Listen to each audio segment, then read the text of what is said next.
What if I told you that the first inventors of tents, music, and metalworking were a race of godless giants, standing 15 meters tall? And what if they were the direct descendants of Cain, the first murderer?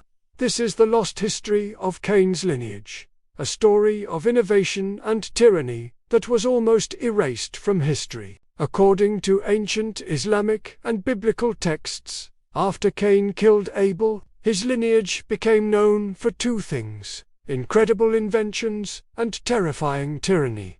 First, the family tree. Cain married his sister Ashut, and they had Enoch. Enoch married his sister, and they had 3 sons and a daughter. One of these sons, Abusheel, married his sister Muleth, and they had Lamech. Now, Lamech is a key figure because he had 2 wives, Ada and Zillah. From Ada, he had 2 sons, Jabal, who was the first to live in tents and acquire property, and Jubal, who was the first to play string instruments and cymbals, essentially, the inventor of music. From Zillah, he had Tubal-Cain, the first to work with copper and iron, the first blacksmith. But here is the shocking part. The text describes these children of Cain as godless tyrants, and says they were given a large stature, 30 cubits tall, which is about 15 meters. That's as tall as a 5-story building.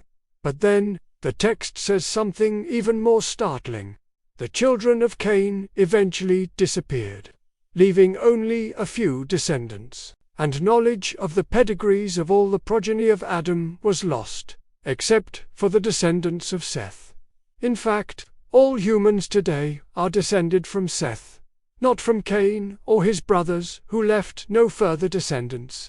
So, what happened to the line of Cain?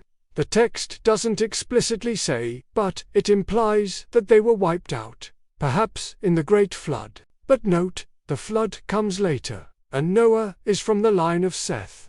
So, the line of Cain may have been destroyed before the flood, or they may have been lost in it. This account raises so many questions. How did a line of such innovative people become so tyrannical and then vanish? Why did God allow them to become giants and then disappear? And what does this tell us about the nature of innovation without morality? The story of Cain's lineage is a cautionary tale about the dangers of technological and cultural advancement without spiritual and moral grounding. They built, they created, they invented, but without God, they became tyrants and were lost to history.